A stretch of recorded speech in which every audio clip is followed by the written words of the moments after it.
My topic today is the challenge of ICD deactivation.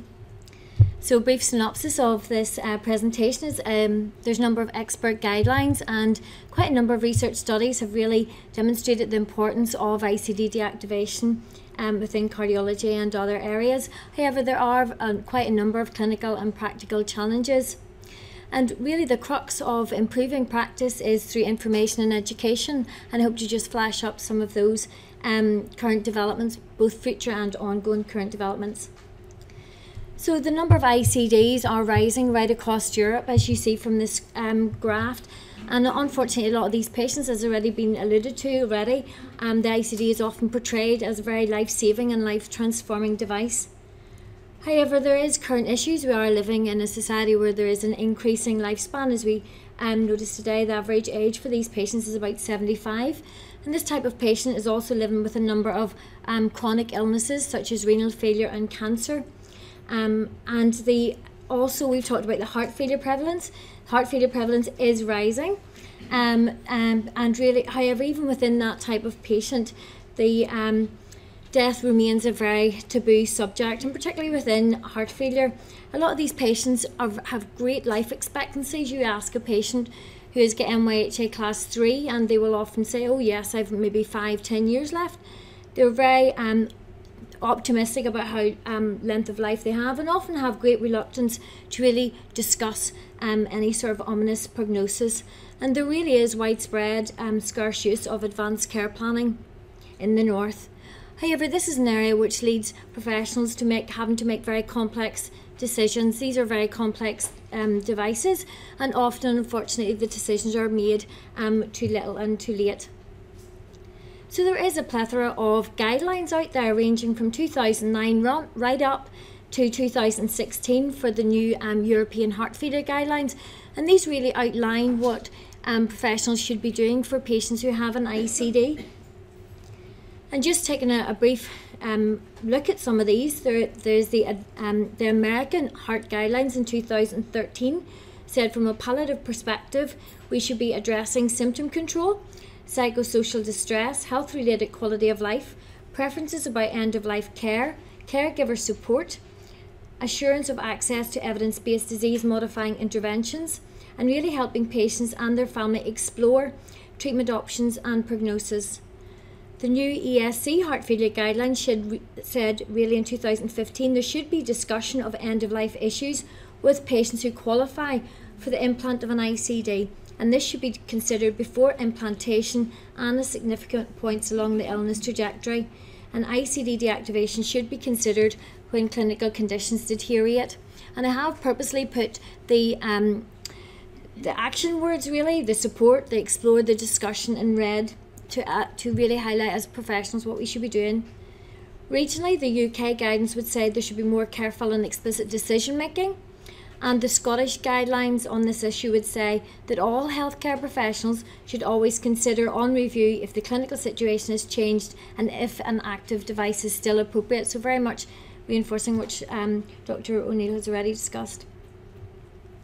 So just wanted to point out this, the new 2016 guidelines, and as you can see here it says quite clearly patients should be carefully evaluated by an experienced cardiologist before generator replacement because management goals and the patient's needs and clinical status may have changed.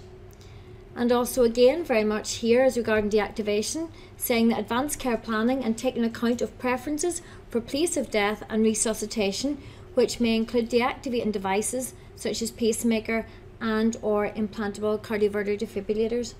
It does say consider, and it doesn't actually say who should be doing this and how it should be done. So what really are the challenges to really initiating even that discussion about ICD deactivation? Not making the decision, just basically raising the discussion. Patients have different preferences. Do they want to talk about it? Do they not want to talk about it? And we have to acknowledge that and how much detail they want. Also, who is responsible? Which professional really is responsible for initiating that initial discussion? And lots of carers are very protective of their patients or protective of their loved ones. They really feel that if you're discussing deactivation, does that mean my husband or loved one is dying? And I really don't feel he could cope with such discussions. When should it be discussed? Should it happen routinely pre-implant? should it happen and who raises it whenever there's clinical deterioration noted, or does it simply be lodged when the patient is identified as being palliative at the end of life? And there is clearly an association when a DNR order is placed, and that often, as a number of studies have shown, does not actually succinctly run together. Patients have been found to have an active DNR or an active device despite a DNR order. There is time constraints. This is not something that can be done quite quickly in a review. And also there is the importance of a deactivation policy. Different hospitals have different policies, and also it doesn't always associate that having a deactivation policy in place will lead to professionals more likely to discuss. So the first question is, which professionals should be undertaking the discussion? There is certainly patients and healthcare professionals would say this lies clearly with the cardiologist. They should be initiating this discussion from the onset. And certainly with electrophysiologists, which are the ones who implant the device, they have ownership of the ICD. It said they're the ones that are implanting it, therefore they should be the ones that should be discussing regarding the deactivation of that.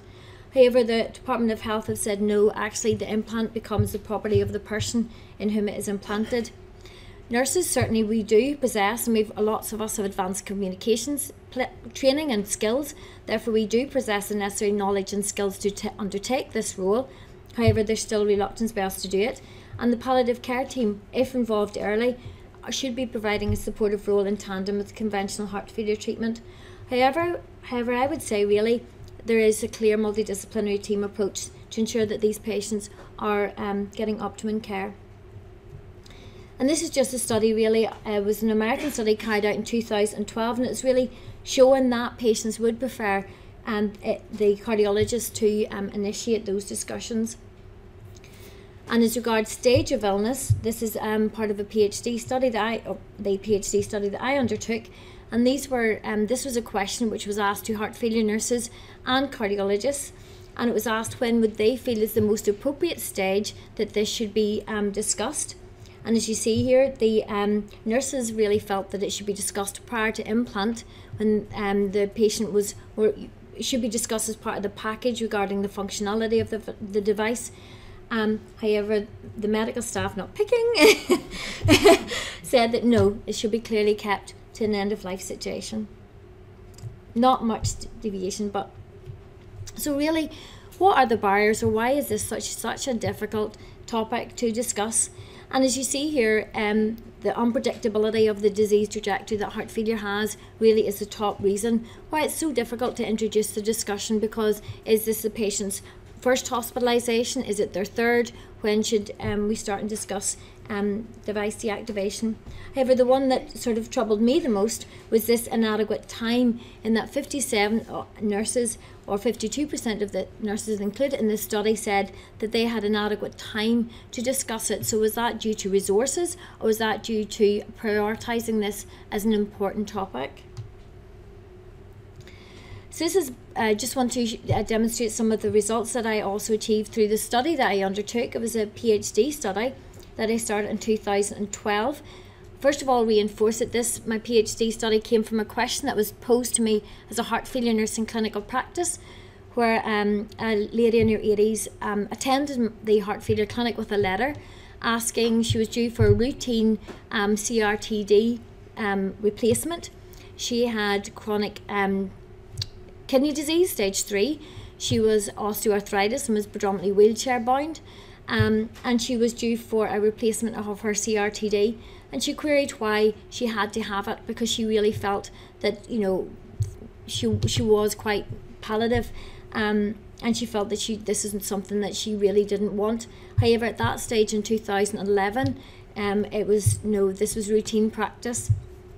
Thankfully things have changed, but that really spurred me to undertake this PhD, and it was a mixed methods study, both interviewing patient carers and professionals, in addition to a UK and Ireland factorial survey looking at professional attitudes towards ICD deactivation.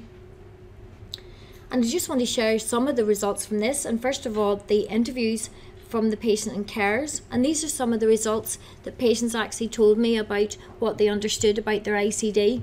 And if you see here in patient 4 actually said they didn't really explain it to me. If I was a doctor, I maybe would have known what they were talking about.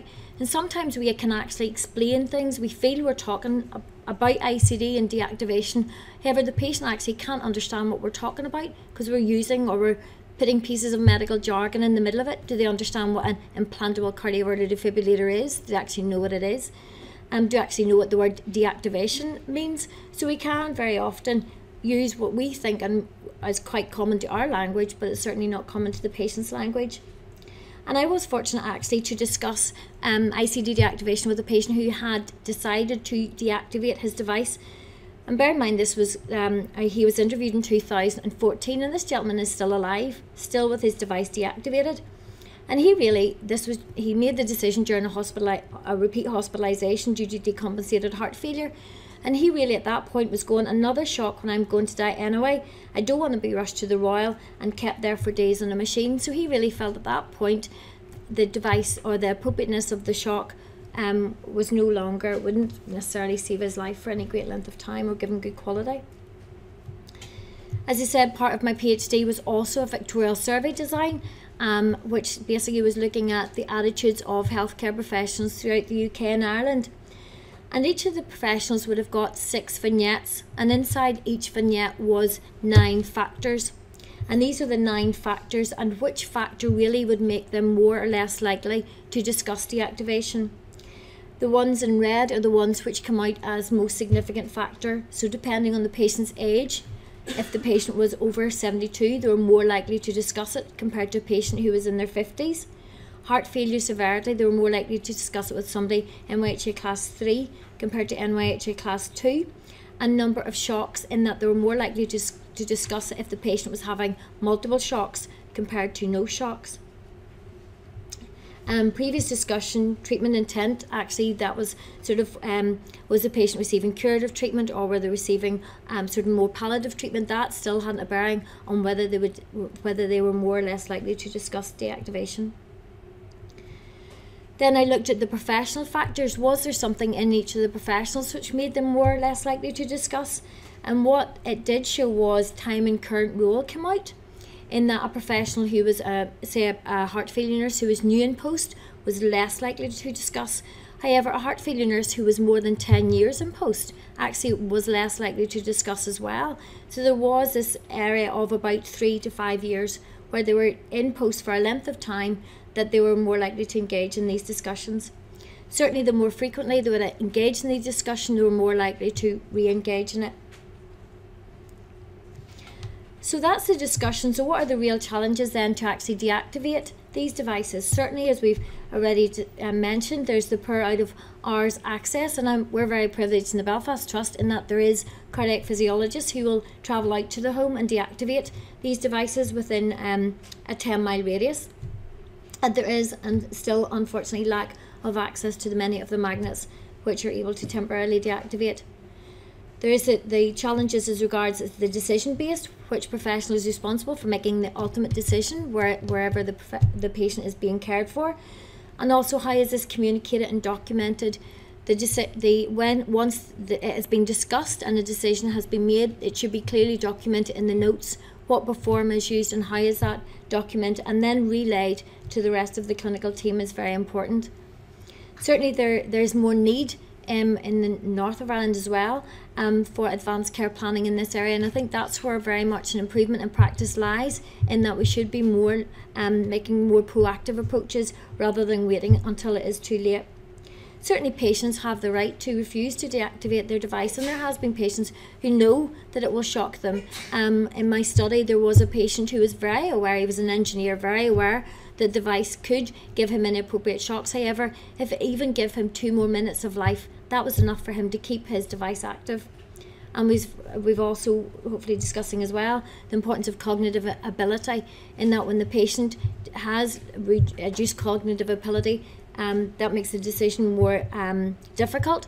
Therefore, that would very much reinforce the importance of introducing this topic at pre-implant, when the patient would be more likely to be more alert. So from my study, it was very much the decision to deactivate should be a joint decision, joint between the patient, the family, and also the healthcare professional who's making the decision with them.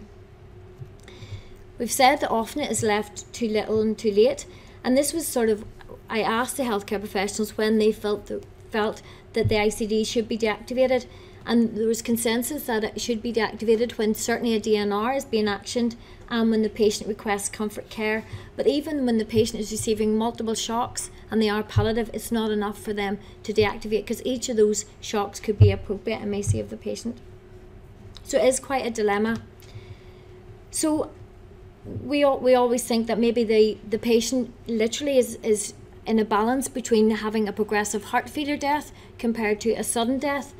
And if they do keep their device active, would they experience shocks? And there's sometimes a bit of difficulty sort of appreciating that, yes, they actually do are being shocked. And these are just 3 studies that I wanted to demonstrate. Right back in 2014, an American study found that family members said that about 20% of their loved ones reported shocks in the last weeks, days and hours prior to death. Another study, or a retrospective case note review, in 2013 said that 15% of patients had their device deactivated after receiving shock in the last week of life. And again, another study carried out in Sweden in 2014 said, and these basically, instead of these basically explanted devices when the patient had died, and found that these patients, 35% of these patients had an arrhythmia in the last hour of life, so they're more likely to have shock or maybe ATP, and 31% actually did receive a shock in the last 24 hours prior to death. So that really definitely proves to us that this device is likely to shock. So information and education is very appropriate, both at pre-implant, as we've talked about, particularly if the patient is getting informed consent. If they are being consented for a device, and we're talking about the functionality of the device, there has to be a discussion about deactivation. However, we need to remember that individuals have different needs and preferences regarding the quantity and quality of information that they receive. We have to appreciate that often we talk in medical jargon, and we have to make sure that what we're informing the patient understands. And there is deactivation deactivation policies in place. And what should we be discussing or ensure that we're discussing? First of all, the balance of the benefits of an ICD. This is a device which is very effective in prevent or treating an arrhythmia. However, the burdens of implanting, the potential change of this imbalance in the future, and there may come a time when the shock is really becoming inappropriate. When what deactivation involves, making sure they understand this is a non-invasive procedure. They do not have to go in and actually remove the device. And that the CRTD, if they have a combined pacemaker and ICD, the shock function will be deactivated, but the pacing function remains enabled, and it will not lead to immediate death. And again, there is guidance out there on how this could be broached. So what are things already in the pipeline? There's certainly a Swedish study has produced an end-of-life ICD questionnaire, really to unpick what patients understand about their ICD at end of life and how we can improve their understanding. And there are different ways to improve patient education through web linked, through DVDs. And as I said, the professional survey which I did in the UK and Ireland actually went international, so hopefully by the end of this year there'll be an international results looking at what professionals throughout the UK, Ireland and the US and Europe really feel about an attitude towards deactivation. So in conclusion, patients' lack of information through ICD implants limits end-of-life choices. We should enable opportunities to inform carers as well, should be maximised. A multidisciplinary approach will certainly optimise management, but further research is needed. And we were at the ESC, myself and my other PhD supervisor was at the ESC in Rome at the weekend. And we actually had the privilege of having an hour and a half to discuss this with an expert panel. And one of the discussion members was Ken MacDonald from Dublin. And this what I'm showing you is a brief, the promotional video which was shown, and the whole hour and a half can be seen through the ESC web link. But I just wanted to show you as a taster the 30-second video. This study concerns a really important clinical issue, ICD implantation and deactivation. She knew exactly what was involved before she consented to have it deactivated. I was just angry at what was happening and what I felt to some extent had been done to me. It was what she wanted. It was her choice. She passed away the way she wanted to pass away, with great dignity and peace. The only thing that's important to me is quality. Once the quality starts to go, I want to make the decisions. I want the choice. So I just want to highlight that that patient, that gentleman in the pink shirt, is a patient making an active decision now. The lady in the blonde hair is a carer of her mother who made the decision to deactivate her device, and they were willing to talk quite openly and honestly about the decisions that were made and the thought process that John, the patient, is actually undergoing at the minute. Thank you.